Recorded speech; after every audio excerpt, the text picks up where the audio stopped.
Samantala, nanindigan ng Malacanang na wala itong kikilingan kaugnay ng investigasyon ng Senado sa pork barrel scam. Ayon kay PCOO Secretary Sonny Coloma, sa simula pa lang ay malinaw na ang batayang prinsipyo ni Pangulong Aquino. Ito ay ang hayaang ituro ng ebidensya ang direksyon ng pagsisiyasat. Si Elena Luna ang ating tagapagbalita.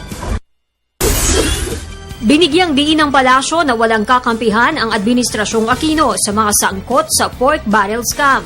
Sinabi ito ni PCOO Secretary Herminio Coloma Jr. matapos ibunyag ni Presidential Assistant for Rehabilitation and Recovery, Panfilo Lacson, sa isang programa sa telebisyon na nasa listahan ni Janet Lim Napoles at Ben Hurluy, si Budget Secretary Florencio Abad at mga kaalyadong sina Senators Alan Peter Cayetano at Cheese Escudero.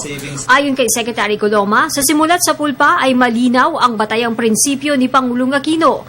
Ito ay ang hayaang ituro ng ebidensya ang direksyon ng pagsisiyasat.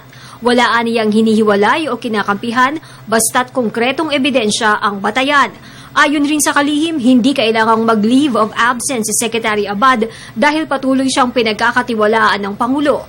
Ang alegasyon aniya kay Abad ay nangyari bago siya naging kalihim ng Department of Budget at hindi ito makakaapekto sa tinatawag na presumption of regularity sa kasalukuyan niyang trabaho.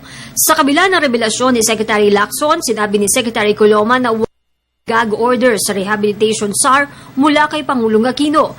Kasabay nito nanawagan ng kalihim na pagtuunan ng pansin ang ginagawang rehabilitasyon sa mga lugar na nasalanta ng Bagyong Yolanda. Nakatakdang ilahad kay Pangulong Aquino ang mga reports ng Post-Disaster Needs Assessment at Cluster Groups sa susunod na cabinet meeting sa Palasyo.